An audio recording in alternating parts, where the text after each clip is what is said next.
आज हम एक महत्वपूर्ण बिंदु पर चर्चा करते हैं। कोयला फाटक से छत्तीस चौक तक का मार्ग चौड़ीकरण हो रहा है। आधा काम हो चुका है, आधा काम होना बाकी है। मगर यहाँ पर सती गेट को लेकर बहुत बड़ा पेच फंस गया था। जनता की मांग है कि सती गेट सेंटर में हो और उसके दोनों तरफ रोड होना चाहिए।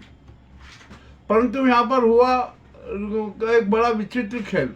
एक भाजपा नेता हैं, ये जो दोनों तरफ चौड़ीकरण करने में है ना, उनकी दुकान जा रही थी, तो उन्होंने वहाँ पर 2-3 दुकानदारों का एक ग्रुप बनाया और शातिर खेल खेला। बोले कि मैं ये सती गेट सेंटर में नहीं होने दूंगा ना इधर रोड बनने दूंगा, मैं अफसरों से भी बात कर लूँगा और यह लाखों में कुछ सौदा हुआ है। अब आखिरकार ये सौदा कैसे हुआ, क्या हुआ, इसके भी सारे राज खुल जाएंगे। तो आइए आज सुबह सुबह IAS संतोष कुमार जी यहाँ इंस्पेक्शन करने आई। वे इंस्पेक्शन करते रहे। सती गेट के ऊपर जाने के 3 रास्ते हैं। एक रास्ता उन्होंने देख लिया, दूसरा रास्ता को जो जमा हुआ था धूल मिट्टी और जो मिट्टी से बंद था उसको हटवा के दूसरा रास्ता चालू कर लिया। अब वो तीसरा रास्ता उनको कहीं नहीं मिला। तो तीसरा रास्ता क्यों नहीं मिला, शायद उनको पता भी नहीं है, उनको संज्ञान भी नहीं है कि तीसरा रास्ता जो पीपल के पीछे अंदर दरवाजा है वहाँ से है, जो सीधा ऊपर सती गेट पर जाता है। अब गुप्ता जी ये पूछेंगे कि आप कैसे कह रहे हो। अरे भैया, जब हम 12-13 साल के थे ना, तो यहाँ उज्जैन में दंगा हुआ था 55-56 में, और उस समय सेना यहाँ पर आई थी, तो हम बहुत छोटे थे।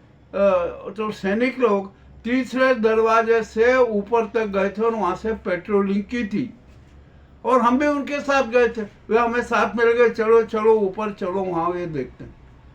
अब यहाँ पर संतोष जी ने भवन स्वामियों को भी बुलाया, उनके नक्शे वक्शे देखे, किंतु उन्होंने सती गेट का मूल नक्शा तो देखा ही नहीं कि सती गेट की जो मजबूती के लिए जितने आयरन के जोड़ बने हुए हैं ना आखिरी छोर तक, वो वहाँ पर उनको जांच करना थी।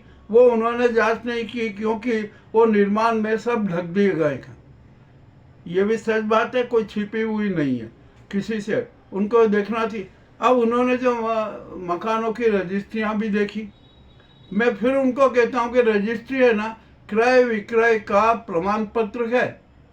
तो क्या जो उन्होंने रजिस्ट्रियाँ देखी, क्या वो रजिस्टर्ड थी? ये भी एक अहम सवाल है। तो गुप्ता जी को इस बारे में भी सोचना चाहिए, समझना चाहिए और देखना चाहिए।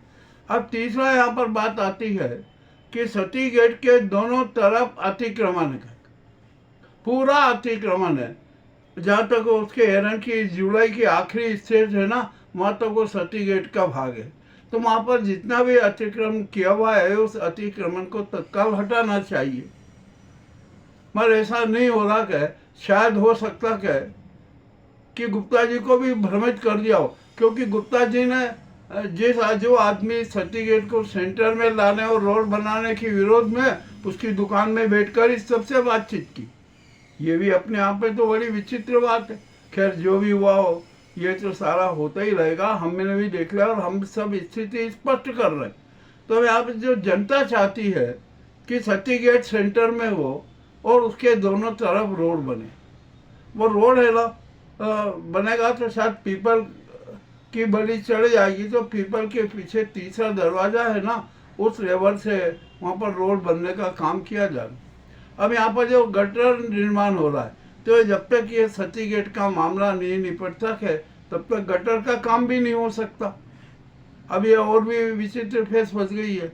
और गुप्ता जी को हम फिर एक सलाह दे रहे हैं कि आप सती गेट का सही इतिहास, सच्चा स्वरूप जानने के लिए पुरातत्व विभाग से संपर्क कर लें। पुरातत्व विभाग में संपूर्ण विवरण है, इसमें भी कोई किसी से छिपा हुआ नहीं है। अब जो भी अब देखते हैं संतोष जी का कितना, मगर जनता चाहती है कि सती गेट सेंटर में हो और उसके दोनों तरफ सड़क होना चाहिए। अब यहाँ पर जो सती गेट पर सर्किल बनना था, उसकी DPR बन चुकी है। तो क्या अब गुप्ता जी उस डीपीआर को कैंसिल करेंगे? क्या वो डीपीआर में सुधार होगा? मगर ऐसा होगा नहीं। जो एक बार डीपीआर बन गई, फाइनल हो गई, वो फाइनल है। उसमें जो है भाजपा नेता अड़ंगे डाल रहे हैं ना, वो अड़ंगे चलेगी नहीं। अब यहाँ पर नगर निगम की भी प्रतिष्ठा दांव पर लग गई है। सारा मामला उजागर हो गया क्योंकि भाजपा नेता ने और व्यापारी और 3-4 व्यापारियों ने गुप्त बैठकें की भी की। उस बैठक का भी राज खुल गया, हमने खुद ने खोला और वो चला मामला। अब यहाँ पर सवाल ये आता है कि आखिरकार फैसला क्या होगा?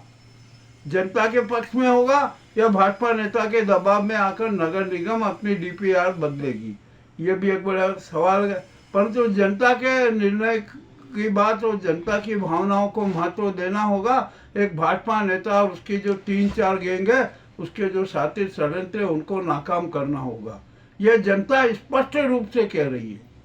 तो अब देखते हैं जन भावनाओं का कितना सम्मान करती है नगर निगम और वहाँ के अफसर। किंतु वहाँ के अफसर भी ध्यान रख लें कि आपने यदि एक भाजपा नेता के पक्ष में आकर कुछ भी उल्टा सुल्टा किया ना, तो जनता न्यायालय में चली जाएगी, न्यायालय में दस्तक देगी।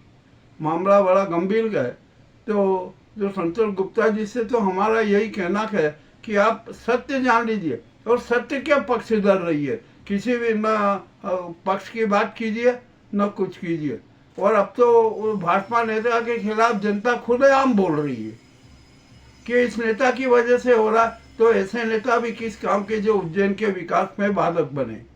ये जो सती गेट के जो समस्या है ना, उसका सच्चा समाधान हमने प्रस्तुत कर दिया है और जो हकीकत में हुआ है वही हमने बयान कर दिया है। अब देखना है क्या होता है 2-3 दिन में कि कौन सा निर्णय आता है। हमें तो जन सूचना के हिसाब से जो हमने समाचार प्रसारित कर दिया और जो आज 2 जून की जो घटना हुई ना, उसका भी विवरण आपके सामने प्रस्तुत कर दिया। जनता अब खुलेआम मैदान में है, सड़कों पर है कि सेंट्रल सती गेट सेंटर में हो। और यदि सती गेट सेंटर में हुआ तो खड़े हनुमान जी भी सेंटर में आ जाएंगे, उसके आसपास की दुकानें हट जाएगी और सीधा सच्चा एक मार्ग बन जाएगा। अब यहाँ पर हम एक बात और बताना चाहते हैं कि गोपाल जी के दर्शन हम नई सड़क वहाँ कंठार से वहाँ से सीधा कर लें तो उसमें जो सिंधिया जी की मूर्ति है ना, स्टेचू, वो थोड़ा वादक बनेगा। तो वो कोई बड़ी समस्या नहीं है। उस स्टेचू को 4 फीट नीचे कर दिया जाए बेस से, जहाँ से स्टैंड से बना हुआ है। यदि 4 फीट नीचे कर दिया जाएगा ना तो कोई समस्या नहीं आएगी। द्वारकाधीश के दर्शन सीधे नई सड़क से नरेंद्र टैकिस के वहाँ से सीधे हो सकेंगे। ये हमने जो सच बात है वो प्रस्तुत की है। आपको कैसे लगी हमें अवश्य बताएं। बहुत बहुत धन्यवाद।